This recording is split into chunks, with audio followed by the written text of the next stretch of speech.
Peace and blessings, soul family. Adam Jackson here with another episode of the Sacred Sons podcast. Sacred Sons, we are calling you in.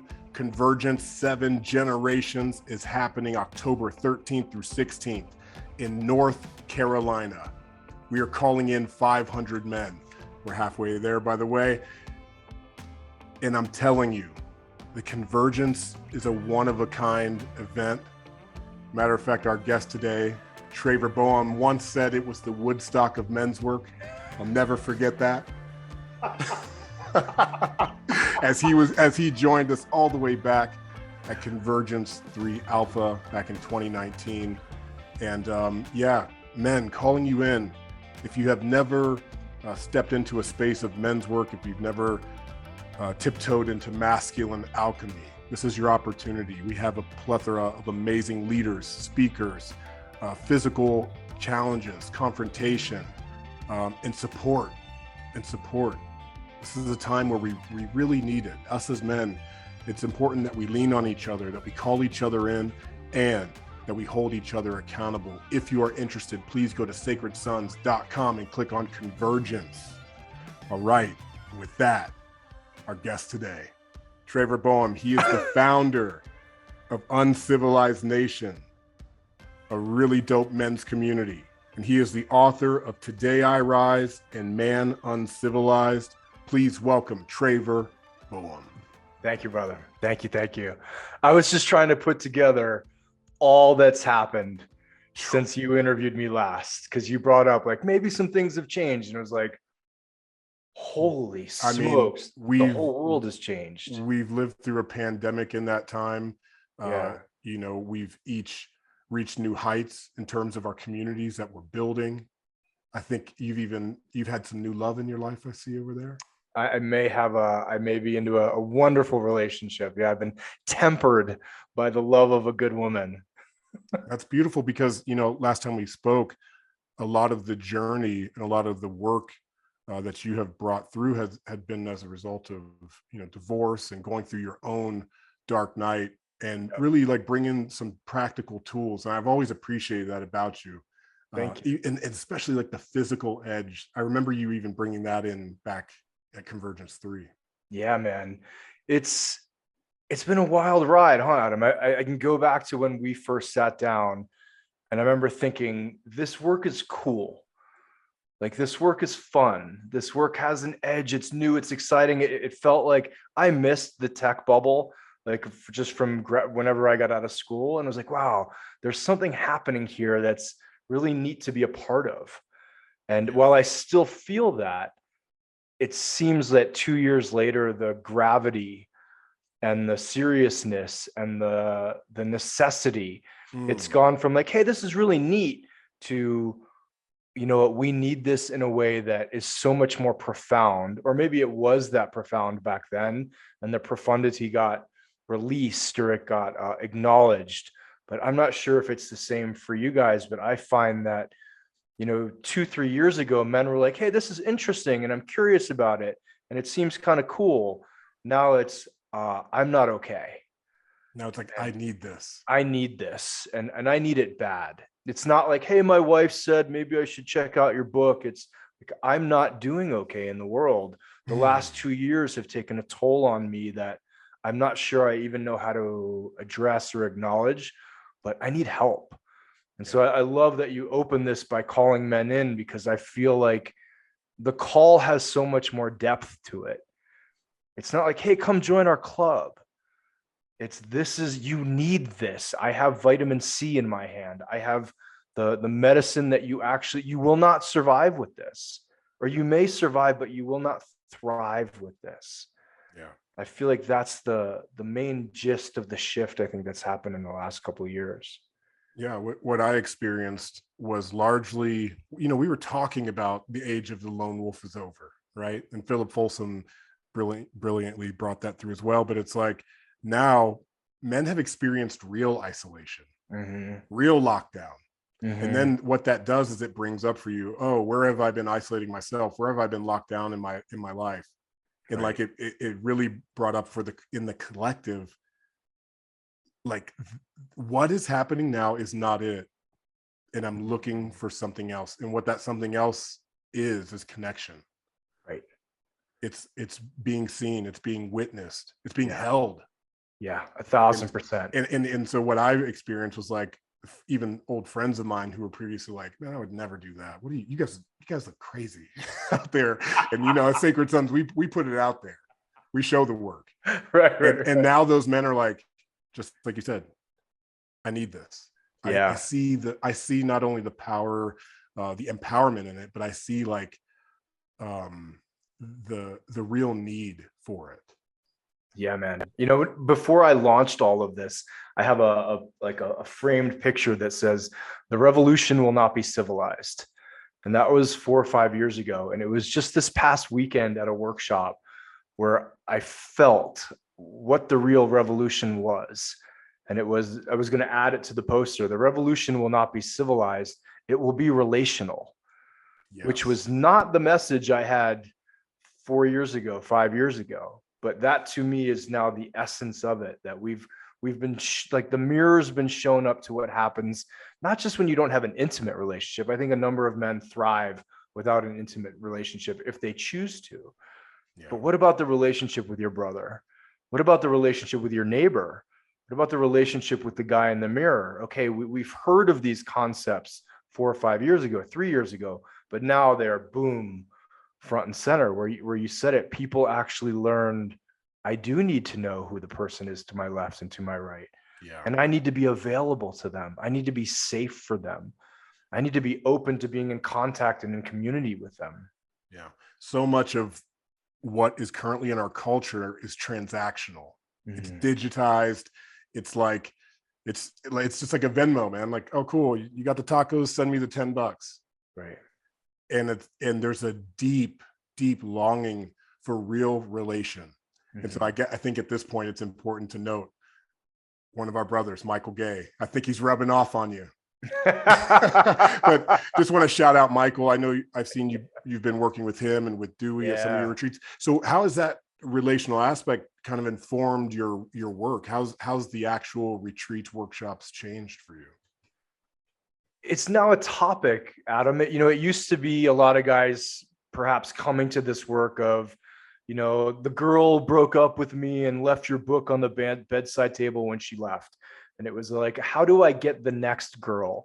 Perhaps, or the next woman was the next relationship was more of the focus, as opposed to, it was more like, how do I get more transaction, perhaps, to how do I deepen? Yes. How do I deepen what I have? I actually don't need 5,000 friends.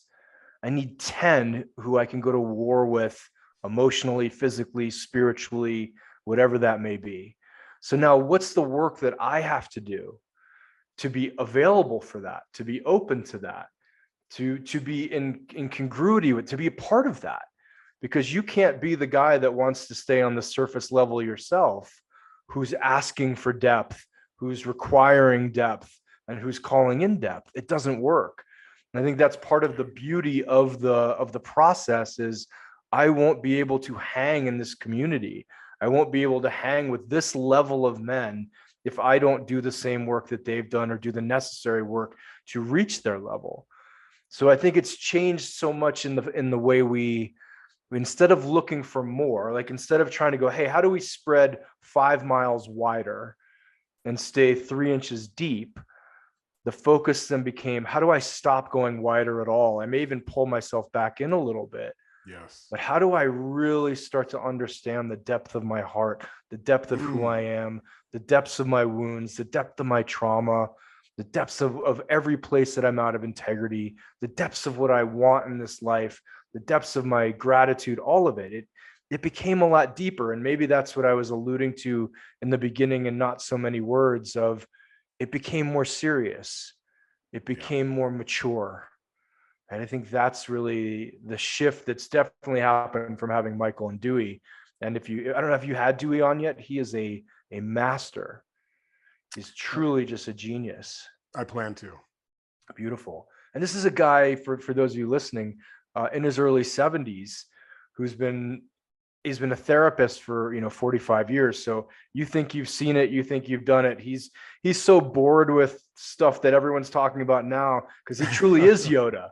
Like, we joke at the workshops that like he's like, oh, I gotta go upstairs and lie down. But like, he's making the bedside table like rise up and down off the floor, with the force, with just his hand. He's doing some freaky shit like that. But yeah, his work and Michael's work of saying we need to be in community, right? Like, this is what you guys were so brilliant at from the beginning. Yeah. It has to be about community. It has to be about brotherhood. So many men come to this work, I think, and I know, and their secret thought is like, how do I do this and not let anybody know? How do I like pass through the levels of the video game to get to the king boss, but not tell anybody? Not have requirements put on me to show up for other people, not be required to be open and almost exposed as to what I don't want to share about. How do I do this in a non-relational way?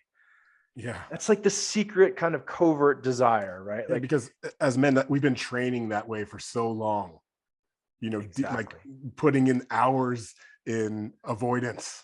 And so now we have to train the other way, which is exactly. like going deep into connection, first with self, like you said, and then with others. Yeah. And when it's with men, it's the realest of the real.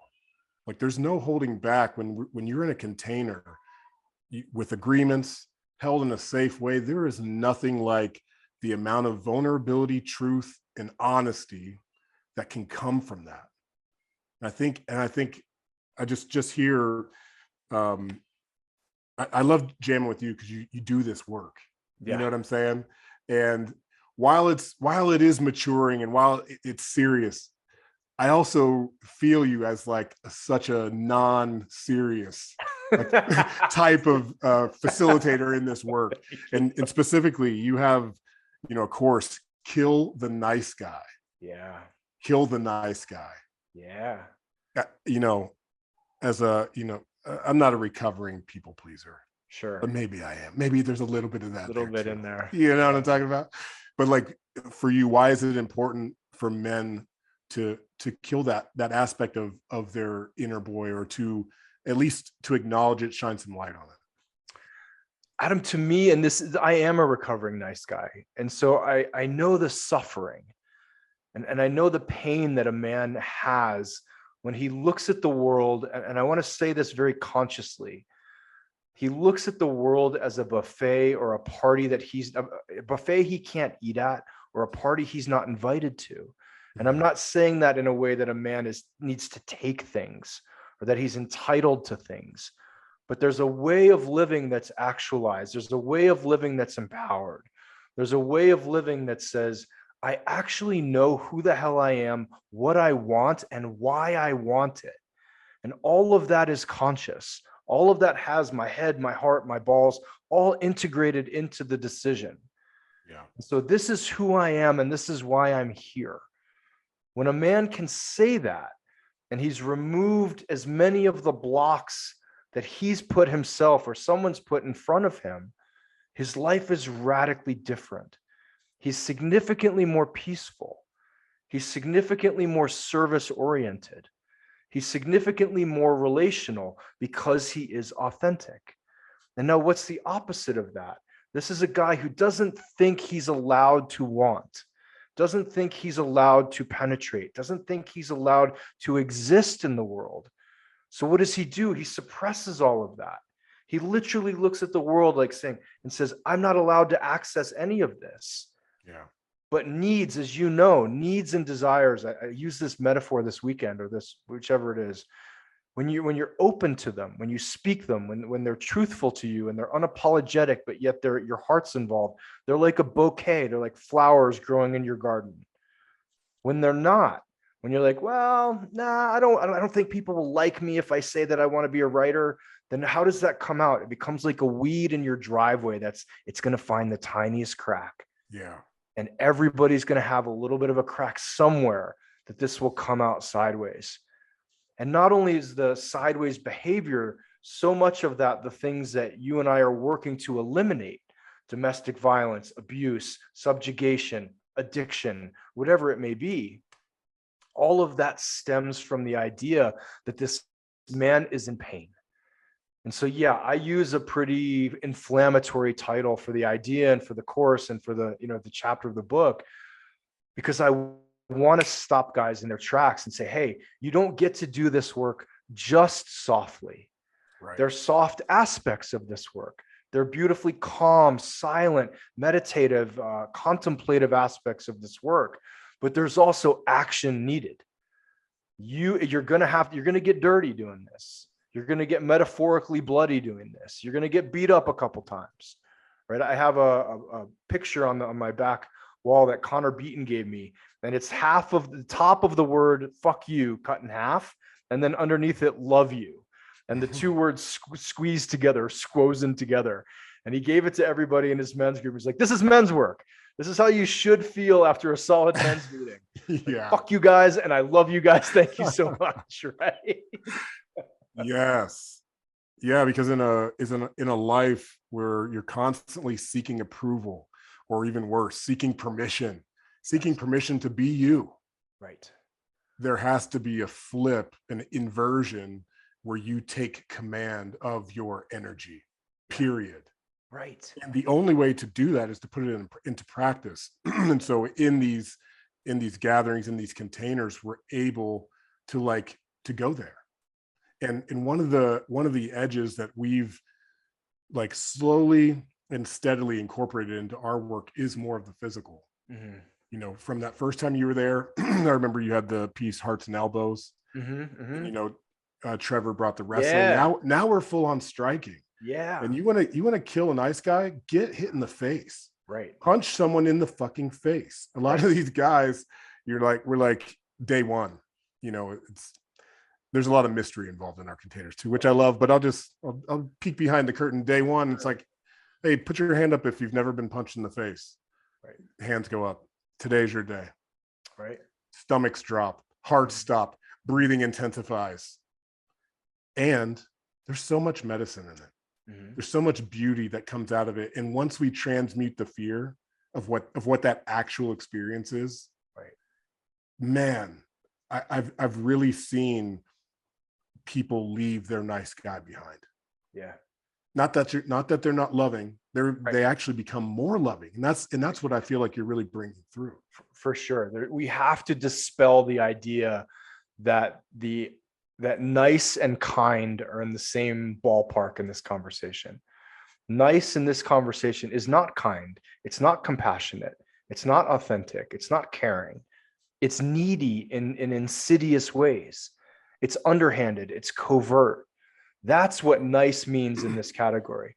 And I know this is, go ahead. I want to say this. And just like you said, we're trying to limit the amount of abuse, violence, and what do you always hear? He was such a nice guy. How did he do this? How did he do this atrocious thing? He was such a nice guy. Right. And this is the part where you're calling the shadow out of it. I love it. Absolutely. I don't want a wolf in sheep's clothing. Yes. I would rather the wolf walk in and go, "Hey, I'm a wolf." You're like, "Cool. Now we know how to deal with you.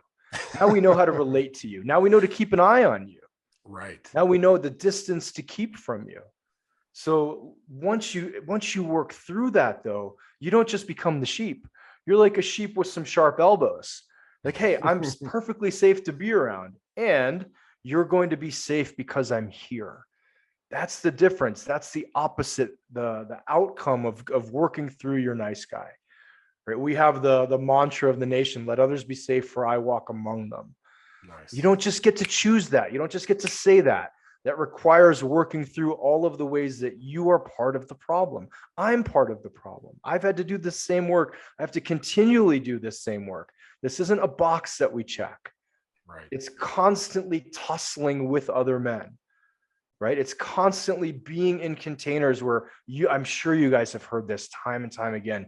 Adam, every time I hear, I've never said this out loud before, I realize like this man's life, it's like the Tetris pieces are about to fall into place. It's like I've never told this to anyone, and we're 24 hours in, and the man feels safe enough to really go there and to let that go. And what happens is the grief. It's not that we're just like bypassing. Right. We're taking time, we're sitting in it, we're allowing it to be felt, to be seen, to be witnessed, so that man can actually be lighter, because now we're holding it together. Right. And when we do that together, it does become lighter. It really does. And I wanted to say here, like, so many men are solid in wanting to be a protector, in wanting to protect their family. In the last couple of years, I have a lot of friends that went out and bought a lot of ammunition and guns, for example. However, the powerful Stephen Jenkinson said, and I'm, abbreviating the quote, but the only person you need to protect your family from is you. And so I want to let that simmer, because I feel that that's actually the fucking truth. It's 1,000% the truth, man. It's 1,000%. I remember being on a first date in New York. This was years ago, and walking down the street next to a woman, and a guy who was coming the other way just didn't seem like he was in the right headspace. And so I shifted my position to put myself between him and her, and without thinking about it. And then afterwards, she said something about it. And I brought up my background. I was like, hey, I was a professional bodyguard. I was a professional MMA fighter. You're actually probably have never been safer on a first date than you are now. And she looked me right in the eyes. I got chills, brother. This was like a game-changing moment for me. She goes, I'm not worried about all of them. I'm worried about you. And it wasn't something I had done. Yeah. She goes, I don't know you yet. I don't know what happens if I say no to you when we get home. I don't know what happens if I piss you off. Yes. So yeah, this random guy who clearly was disturbed, I'm not worried about him. If I wanted to, I could have crossed the street. And that was a game-changing moment for me, where I had to even then go home and look, what are the tiniest buried pieces of shadow that, if found and triggered, would then illuminate all of the talent and the skill and the physicality that I've spent 30 years of my life building, which is there an opportunity for that to be turned into danger or into evil and into harm? So that woman like changed my life in one conversation, where it was this sort of flippant thing before of like, I'm 190 pounds. No one's going to fuck with you. Right. And I know a lot of people who are like, I've met some bigger guys who were like, that's adorable. And they'll rub my head at 190 pounds. I agree with Stephen Jenkinson. Look what happened in the last 2 years. Look at the domestic violence is way up. Right through the roof. And we don't know yet what the child abuse numbers are, the child sexual assault numbers are. I just have a sense that they're significantly higher. And that wasn't from men breaking into people's houses. Yeah. It was men breaking in those houses. This is the new paradigm of masculinity. Yeah. It's stop looking outside of yourself and start going inside. Yeah. You know what I mean? That's the new starting point. That's the point A to begin creating your life from. It's not this like, I'm going to be richer, I'm going to have the better car, I'm going to do all this stuff. Like, no, I'm going to be in alignment. I'm going to be tuned to my partner, to my children. I'm going to be, and at the same time, I'm going to lead with decisive action. You know what I'm saying? Like there's pieces to channel that real penetrative energy into, and there's ways to do it. And it starts with looking inside and shining light on those shadows, because we all have them. 1,000%. We all have them. And to do it with other men.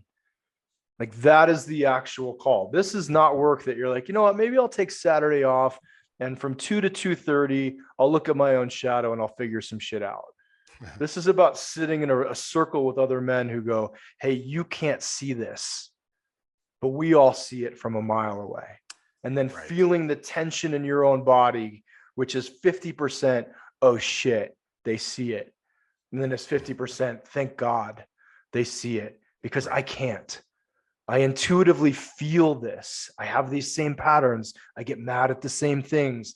I go, gosh, that's just not me, but I've done the actions. And so that is the way that we reveal this about ourselves. We let other men who we trust, right? Men who are in their hearts, who are in the work, who've done the work, who can look right at you and say, brother, you can't see this. Please let us help you with this. One, you no longer have to carry it alone. Two, you can't do the work alone. So come with us, be with us, let us all sharpen each other. And then guess what's going to happen? You're going to feel like shit. You're going to do the work. You're going to feel amazing. And then the next time you're in the circle, you'll be looking right back at that guy, pardon me, and saying, yep, I see this thing in you. I feel this thing in you. That's the beauty of this work. And none of it has anything to do with a bigger car, a bigger house, more sex, more money, more fame, more whatever, which was the call for the last, up until maybe 5-6 years ago as men, right? All you need are these things and you'll be okay. Really? Well, it didn't really work out. I know a lot of people have those things. Because not only is the domestic violence up, but suicides are up as well. And I get so many messages. I want to say, like, in that moment when that brother's like being seen or that shadow's coming out, it's not like all the attention's on him. It's like, damn, that's a part of me too, bro. And you're illuminating that for the whole group. Mm-hmm. And so thank you for allowing us all to go there with you. And that's what I'm talking about. Like, damn, we can all hold some of these, you know, thoughts, behaviors, and that sentiment, like when someone's saying, oh, it wasn't me, I was out of my, it's like, no, that was you. Mm-hmm. That actually was you. And it's time to own it. Ownership is like not of a material possession, although, you know, that's cool, but like ownership of your thoughts, words, and actions. This is what we're talking about. And being empowered by it, not to be shamed. Right. This is not a situation where we're trying to bring up more shame. We're trying to illuminate these things so that we can actually walk with true authenticity of who we are. Yeah. Hearts forward. I love that you said when the man in the middle is doing work, he's doing work for everybody. Yeah. Until someone really experiences that, it sounds like an ethereal concept. Until you feel the man in the middle or hear him say something and it just punches you in the chest. Like, oh my God, I literally could have said that same sentence. Yeah. This is me right now in the middle. I just got chills again. You're doing this work for me. Yeah. And I feel like when men do realize that, because one of the things I've had to address is that this work isn't selfish. That a lot of men are like, hey, but I need to be there for my family. I can't take a weekend off. I need to be doing the work. I need to be at blah, blah, blah. And like, brother, you're going to do this for 16, 17 other men in the circle. And they will do it for you. And then you will all go home to wives, to kids, to decisions that will be more empowered, that will be more conscious, that will be more aligned. I would love to speak on and riff with you on the fact that you're right, that the suicide numbers are through the roof. Yeah. My phone has rung for the last 2 years weekly over this, and it's fucking heartbreaking.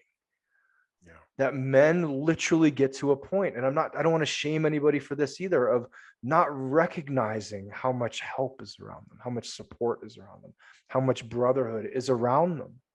Yeah. Right? The lone wolf paradigm still has these like insidious fingers in around men's hearts. It just happened to, you know, a good friend of mine 2 weeks ago lost his son. And I thought, God damn it. I was there. I know this. I was there. And truthfully, I'm a person on my team committed suicide over Christmas. And I went, I was on the phone with you. And it's not to shame. It's not to blame. It's not to guilt. It's to say, we have to shine so much more light on this. So that when people get to they get 3 steps prior that they reach out. And I know, I'll tell you, I'm guilty of the same thing. I mean, like, I don't want to bug these guys, you know? Like, I know they're busy. I'm busy. You're a professional. He's a professional. Like, we all have people that we take care of. And then the opposite happens. Someone will be like, hey, man, I had this thing happen like a month ago and it was really hard. I'm like, and you didn't call me? Yeah. Like, no, I know you're a busy guy. And then a month later, I'm like, hey, man, I just had this thing going on. It's like, and you didn't call. I'm like, I know. Okay. I know. Then we all like laugh and make fun of ourselves. But guys listening to this is one of the main reasons these groups exist. Yeah. Convergence, awesome. I've been there. You guys do amazing work. It's a kick-ass time. My workshop's amazing. Great. And there's guys listening to this right now who are deciding whether they want to live or whether they don't. Yeah. And I believe at the core of them, We can take whatever we want to say about mental challenges or emotional challenges to the side, but the core of it is nobody cares. And that's simply not true. It takes so much courage, so much bravery to pick up a phone and just say, you know what, I'm not okay right now. Yeah. I remember a mentor of mine, Adam, saying, call me if you ever get to that point where you're just like, you just don't know what else to do. Yeah. And I sat there staring at the phone. This was a couple of years ago, dialed his number. He got on. He goes, so tell me why you called. And I said, you just said to call if I didn't know what else to do. And I don't know what else to do. And he walked me through all of these options that I was blind to, that were right in front of my face. But for whatever the situations and what I was going through, you're in it. Right? Yeah. You're in it. He just shone the light on a couple different things, and actually just sharing, saying these words as someone who owns a company, has written books, and has supposedly, quote, has it all together. I don't know what to do right now, was liberating.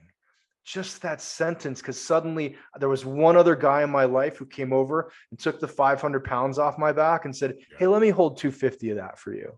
And I went, oh, wow, I can breathe. Okay. Without this 250, I can now, wow, it cleared some of the smoke from my eyes and the dust. You know what? I do see that I can do this thing. Thank you. Yeah. And this was like a 7-8 minute phone call, brother. This was not, 4 hours of deep therapy. This was just like, hey, I don't know what to do. Man, sometimes just hearing a voice or the willingness of someone to pick up on that other side is enough. That's been my experience when I've had the courage to pick up the phone. It's like, damn, just the fact that you answered is enough. Yeah. Regardless of what I got to say, like just to hear that voice on the other side. Right. To feel the connection again. Yeah. Like we started with this, we'll keep going with this, like to feel the relatedness and the relatability and just the connection that I belong to something that's bigger than me. Yeah. I belong in some way to this man. I belong in some way to this organization. I belong in some way to this earth. Yes. I'm not meant to leave it now. I just needed that reminder. Thank you. Okay. All right. Let's carry on. There's another level to it, which is maybe we need to fall apart. Maybe we as men have been holding it together, clinched and all for so long that we just need a space to actually fall the fuck apart. Amen. And that's what these pattern interrupt of an event weekend can be like. You've been doing this thing over and over. You've been practicing in one way for so long that it seems totally unimaginable that you could do it any other way. Right. And so a deep pattern interrupt, when you go to Colorado, when you come to the desert, when you go to Maui and we do this work together, it really provides you the space to put everything down, to lay it out, fall apart, crack open, whatever analogy you want to use.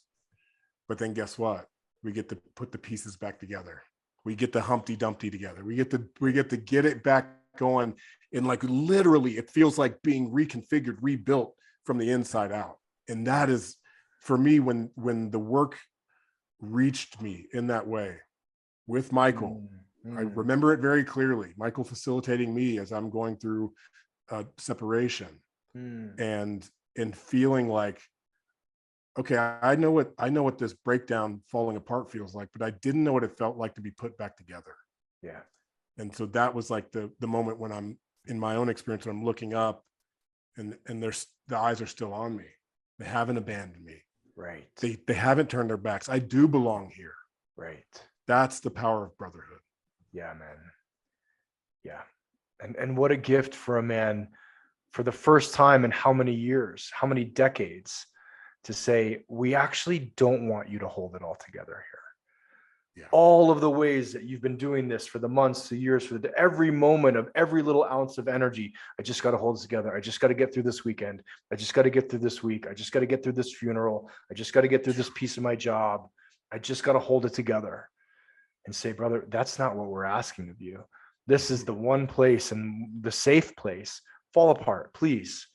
Because guess what you're going to do? You're going to give permission to every other guy here to fall apart as well. And I can tell you just from hugging some dudes walking in, about 5 of them really want to fall apart, but they won't until you. Oh, there you go. Thank you. Oh, look, he did.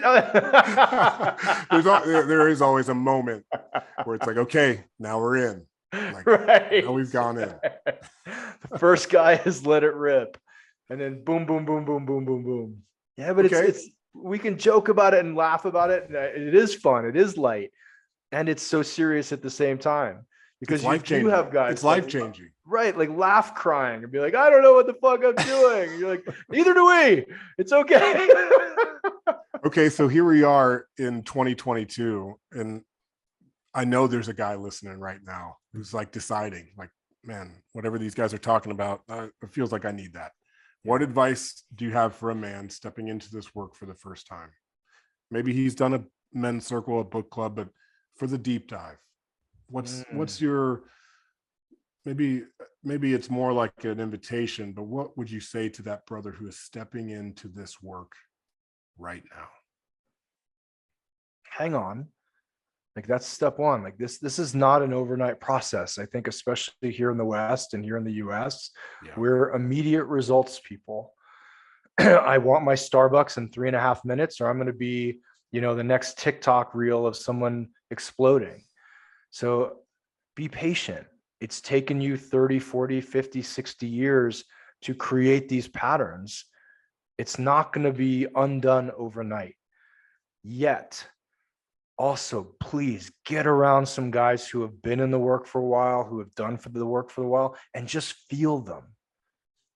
Feel what it's like to be around them. Look at them. See the shine in their eyes. See the relaxed way they stand. See how they're okay, even in the midst of, they may be in the midst of crisis or of challenge, but feel how steady and steadfast they are. Right? I'm a jujitsu guy, so I always say, like, go hang out with the black belts. You may not understand them. You may not get how they did that move that led to that move that led to that move, but sit next to them. They once sat where you are, and they're not gods. They wake up in the morning and they take a shit. They bleed red. They get hurt. They get left. They have challenges. They have struggles. So know that they're as human as you are, but get around them. So you have an idea of, like, what is it like to sit across from Adam? Look at him, feel him, sense him. He's human and this is possible. And so get in the work and stay in the work. Like, commit to this. Michael always says at the end of every workshop, this is not a peak experience. We're not trying to give you like a Tony Robbins weekend of rah, rah, rah, and you go home on Monday and it's like, wah, wah. This is a way of life. This is a new way of being. It's a way of life, right? The revolution will not be civilized. It will be relational. Yes. You will have to be around men doing this work. Guess what, though? This is something else that I hope comes across. The work is serious, Adam. The work is serious.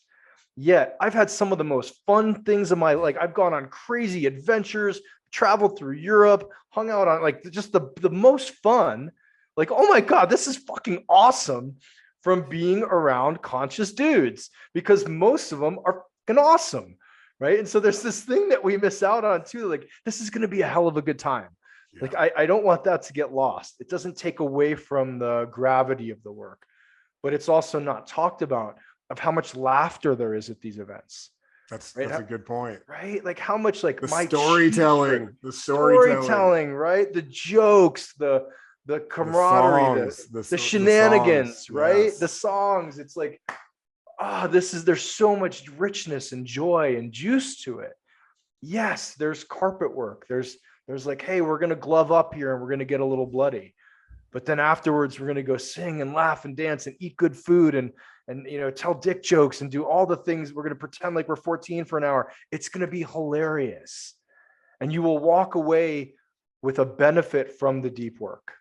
You will. And you will also walk away having tapped into that inner boy, having tapped into that inner teenager, right? Having tapped into the trickster, the jokester, the guy, like, I can't tell you how many times too, like the quiet guy in the corner will then grab the guitar and then just rip songs. You're like, where the hell did this come from?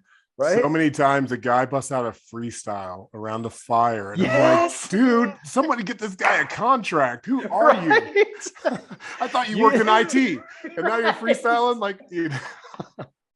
You didn't say 7 words in the last 24 hours and you just put Eminem to shame, right? Yeah, and that part about the inner boy, it's like when he feels safe to come out and to be seen and to play again, like that's such healing medicine for us as men, despite the age.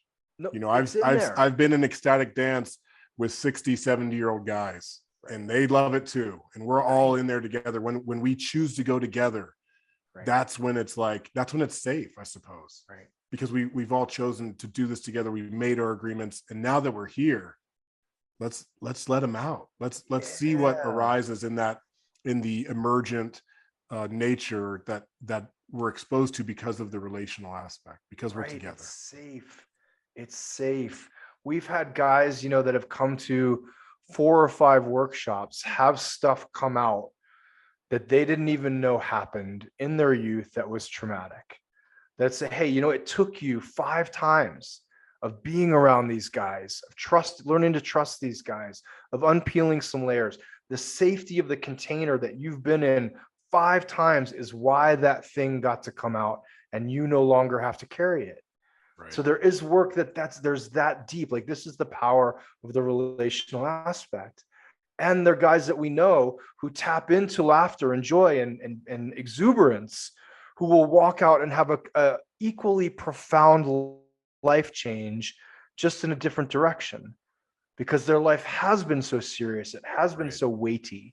It has been so hard and perhaps so dark. And what they needed was to laugh and have a guy put his arm around them and say, hey man, I just really dig you. Like, you're pretty freaking cool. Like, that's as healing as the deep work is. So I want to emphasize or make sure guys listening to this aren't like, okay, I'm just signing up for, like, this is all just a covert way to get a bunch of dudes in therapy. Like, it's not that, right? So there's a therapeutic aspect to it, but like fitness, there's multiple benefits. You don't get in shape without eating a little better. You don't eat a little better without saying, you know what, why am I doing this? Let me look at the trauma. You don't look at trauma without saying, hey, you know what, my relationship may not be that good. Let me check. Let's look at relationship. Oh, let me look at sex. Let me look at how I sleep. This whole holistic part of you expands, opens, and rises because you've been willing to take the chance and take the risk and be in a trustworthy container, and be trustworthy within the container, because that's the requirement of you. Beautifully said. Thank you. I want to shift into the relationship realm, if you're willing and open, because sure. There's also an aspect where, okay, now there's all these conscious, and I'm putting it in quotes, so ladies beware of any man claiming to be conscious. And there's a reality to it, right? So how is it for you as a man doing the work, entering back into that space? I'm making some assumptions, but you're in a committed partnership and these type of things. So what's that journey been like? Because there's a lot of guys who've maybe gone through their own evolution and they're ready to enter that zone again in a new way. Like, what are some tools? What are some pieces that really felt good in your experience? Thank you for asking this, Adam. First, I just want to say that I walked into the relationship being like, again, I'm a jiu-jitsu guy. Like, I'm a solid brown belt, almost black. And then what do you know? Like, I think it was month 3. It was like, I'm a 1-stripe white belt. Who's getting his... Okay. I think I just got dragged up and down the mat by my toes and had my face rubbed in some stuff. So one, it's a new level. It's like a new sport, or it's a new set of challenges, right? Yeah. My buddy Jeremy's girlfriend says, new levels, new devils. And so the relational aspect also shone light on, first of all, let me just say, it was radically different than any relationship I've ever been in, because there's no hiding. Yeah. Now, that's really wonderful because everything's out on the table. That's really challenging because everything's out on the table. Yeah. So almost every aspect of the relationship has the same sentence repeated twice with a different emphasis of like, cool, we're really going to go deep. We're really going to go deep, right? We're going to talk about everything, which, thank God. And oh crap, that means I have to talk about everything. So to give some concrete pieces or some things that will really help guys, one of the things I've done with my partner from the beginning is we sit down every Sunday, unless I'm traveling, or like, this isn't religious and it's not a meeting, but it's a gathering of us in relationship and saying, first, let's celebrate each other. Hey, you know what I'm really grateful for last week? And then she's going to say the same. And I'll tell you, as a dude, I spent most of my life in relationship meeting expectations, not being celebrated. It wasn't like, hey, you know what? I love the fact that last week I came home, you'd empty the dishwasher, you'd done some stuff, you'd put the house away. Like, I love that. Thank you so much. Where in my old relationships, it was like, yeah, but you're supposed to do that. So it was an opportunity to celebrate and be celebrated. And then an opportunity to say, hey, here's what's coming up for me this week. I could use some support with this. So, wow, I'm engaging and enrolling my partner in relationship with me. I'm teaching her what about how in my life she can be of service. Now, here's the flip side. She's going to do the exact same thing. Then we're going to ask the $1 million question. Did anything come up in the last week that you'd love for us to talk about?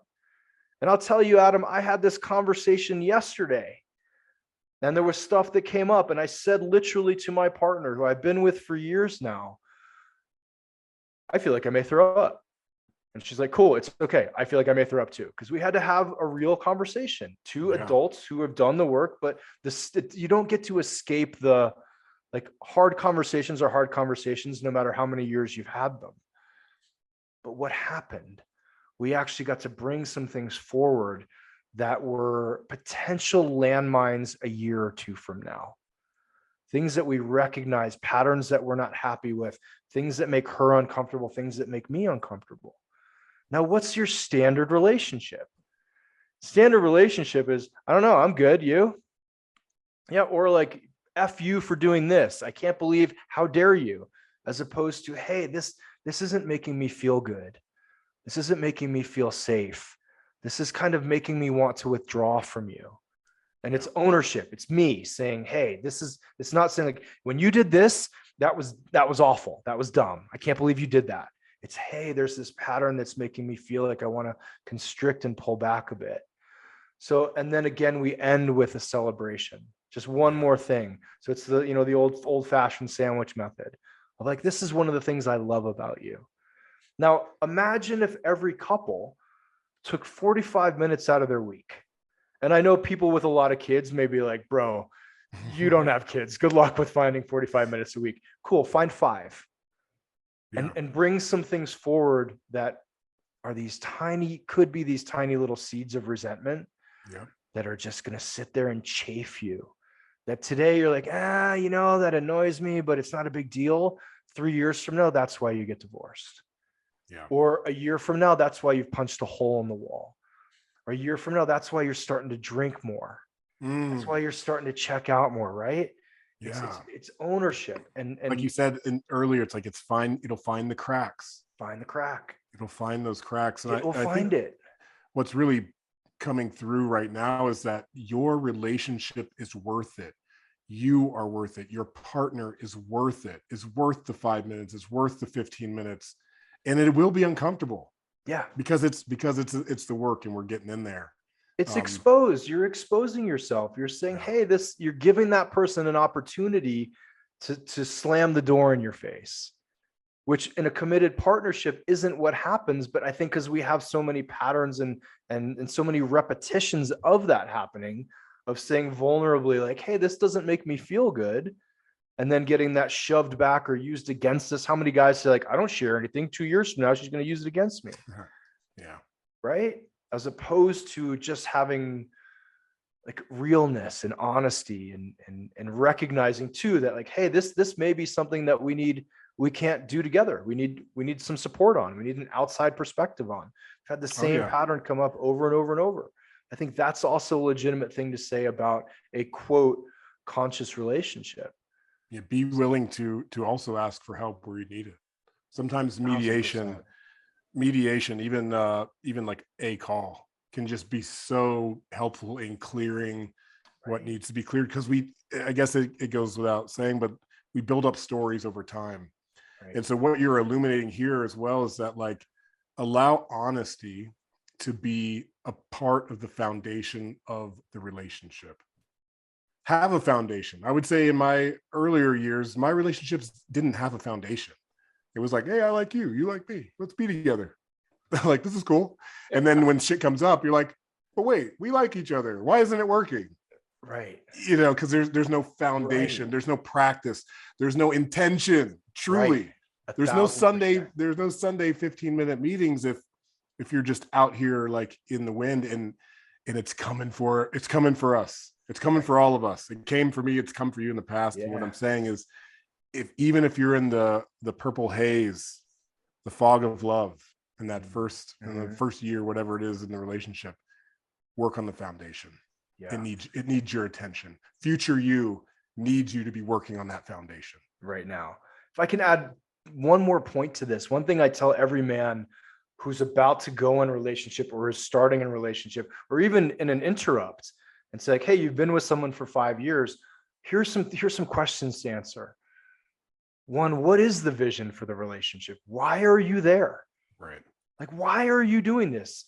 And have you asked your partner? If I want to be with you because I think you're a really cool travel buddy, and you want to be with me because you think I'm going to be a really good father, we need to figure this stuff out pretty early. We need to know, why are you here? And for men, what do you bring? I've said to my partner early on, here's what I bring to this relationship. Here are my skills, here are my talents, here's what I want to explore with you. And then also, here's what I require. Yes. And these aren't demands, right? Like, you need to be, I need dinner here and this and this. No. Hey, guess what? My ex-wife left me. So a couple times a year, I'm going to ask you to check in with me more often than another guy may. If you're traveling, I may say, like, hey, would you mind just shooting me a text when you land and get there? And it's going to be a really lovely reminder that you're coming back. Or just know that when we have to sit down on Sundays, part of me believes there's like this 1% that thinks this is a conversation where you're going to tell me that you're going to bail. Now, that's really valuable information for her to know. And she's also given me the same information. So I know, oh, okay. Right. Oh, your ex we used to scream at you when things got heated. I know that if I raise my voice 1% because I'm activated, you're going to take that as it being raised 50%. So I need to know that. I need to know and I know this is a crass way of putting it, perhaps. I need to know her user manual. She needs to know my user manual. I need to know why I'm here. I need to know what my skills are. So when I've asked hundreds of men to answer these questions, Adam, especially if there is a relational challenge, and usually there's a gap in one of them. I'm like, actually, I don't know what the vision is. Or I'm afraid to say. Remember early in my dating after divorce, I was like, people be like, do you want kids? They'd be like, well, if God wants me to. I was like, total bullshit. That was a straight up lie. I was like, yes, I do. I understand that there are factors outside of my control, but yes, I do want them. And that took me a year and a half of dating to be able to say, because I had to do some work to go, you know what? I need to say this. And if it doesn't happen, have the pain of claiming it and having it not work out. Yeah. But as opposed to refusing that, but then like leaving people or not dating anyone, over 35 or whatever the thing was that I was like, no, it's if God wants it. So honesty for men around relationship is not something that we've been taught. Yeah. I think specifically to our needs. So needs. I love what you bring through, because you're all about communicating your needs as a man. And it sounds basic, but it's we often as men, we know what we need. We fail in not communicating it. And then that builds resentment, because it's like, hey, like I told you I have this abandonment wound. Actually, no, you didn't. You've just been carrying it, talking to yourself about it without communicating it to your partner, which is like the healthy move. Right. But I've had this conversation 75 times with you in my head. Right? Yeah, like every time you've done this before, it secretly caused me all this pain. It's like, we can laugh about this because we've done it. So for everybody listening, like, I'm not immune to any of this and still have to do the work. Right. So I have found that the relationship container is beautifully confronting. It's a whole nother path. Right. I can't wait to see you in fatherhood, bro. When Thank you have you. when you have little ones, when you're getting thrown up on and changing diapers, it's a whole nother level of humility, of being humbled.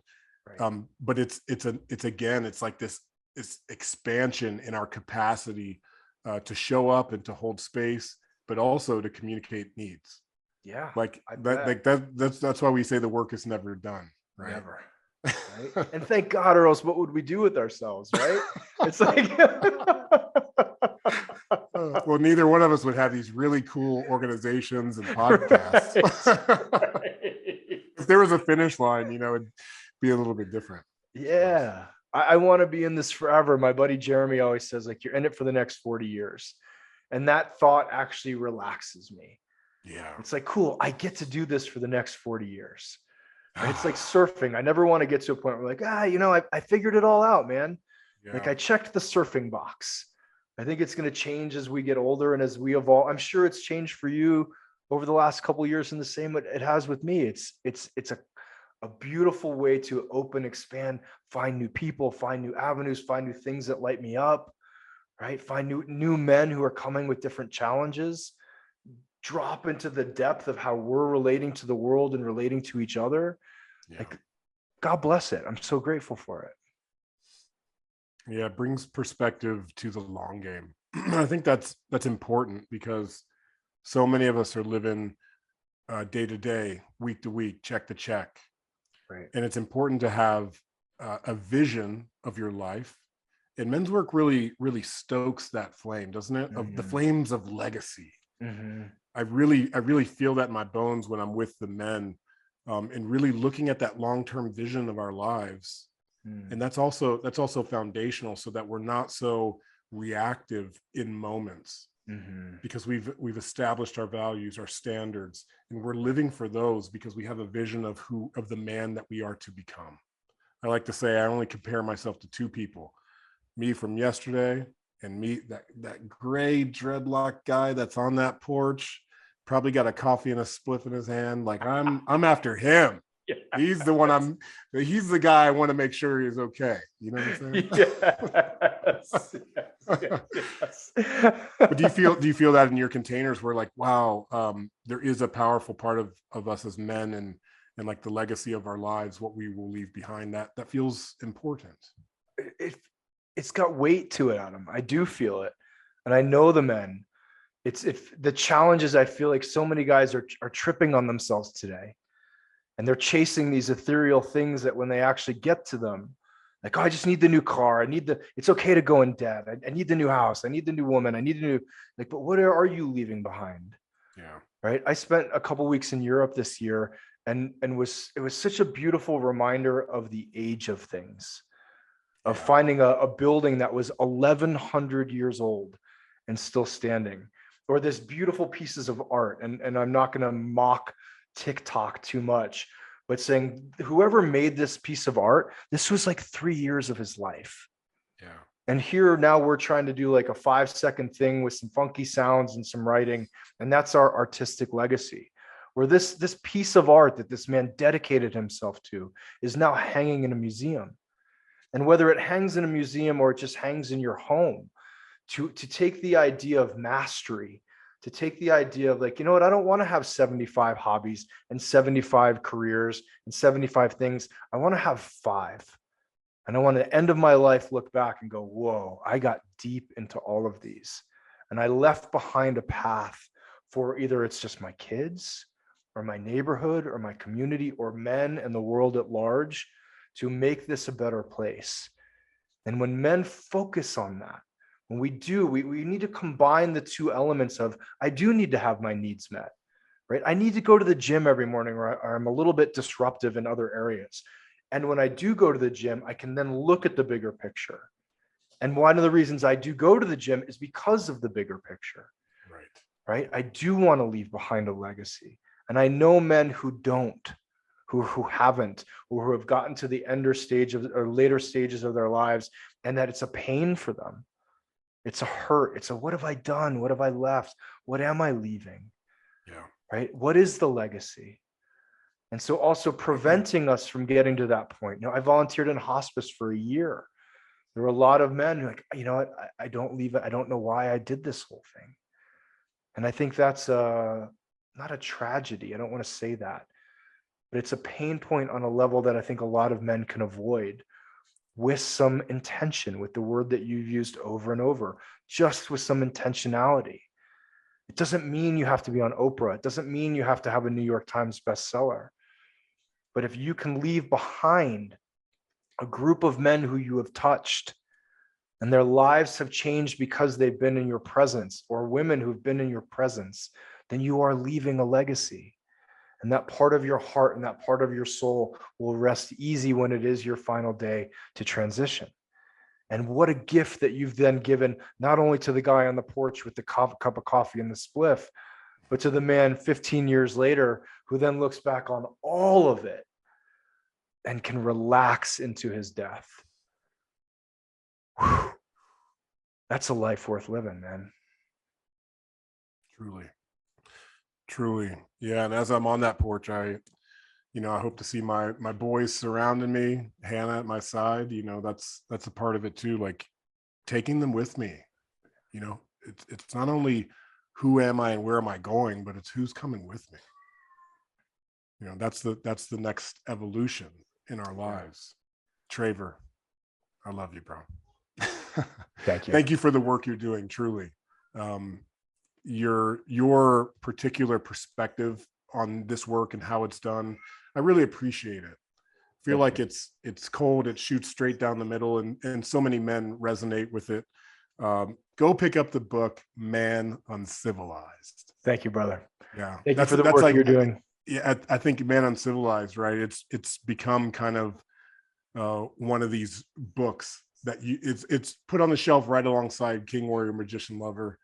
Get the modern take from Traver. Yeah, thank you. Appreciate you. Thank you for the opportunity, for sharing this message. And I'll say for giving me a start back in the beginning. Meeting with you and going through that experience has opened up so many doors for me and opened up a deeper perspective into the whole piece of men's work, the whole picture of men's work. Yeah. So I look forward to the next time I get in the same room and give you a big ass hug. I got to give Bob Bear one a couple months ago. Are you in Texas? Yeah, down in Texas. Yeah. Nice. Yeah, man, we'll get that hug in October 13th through 16th. If you're interested in Convergence, you come on out to North Carolina. That goes for anyone who is listening. With that, Traver, is there anything that you would like to leave with the brothers and sisters who may be listening? I think that the call, Adam, beyond relational is for men now to recognize that power and responsibility come together, and pain and opportunity come together. And we've spent so much in this culture and in this society running and hiding from one of the other in each of those two categories. So I'll leave them with that. If you want people to be safer for you walking among them, which I think men and women together, that should be the new mantra of the earth, then it is about owning your power and the responsibility that comes with it, and accepting your pain and the opportunity that comes with it. And I'll leave it with that. Own your power, own your responsibility, own that sacred responsibility to self and other. With that, Traver Boehm, Uncivilized Nation, Adam Jackson, Sacred Sons. We're out, family. Peace. Cheers, guys. Thank you for having me.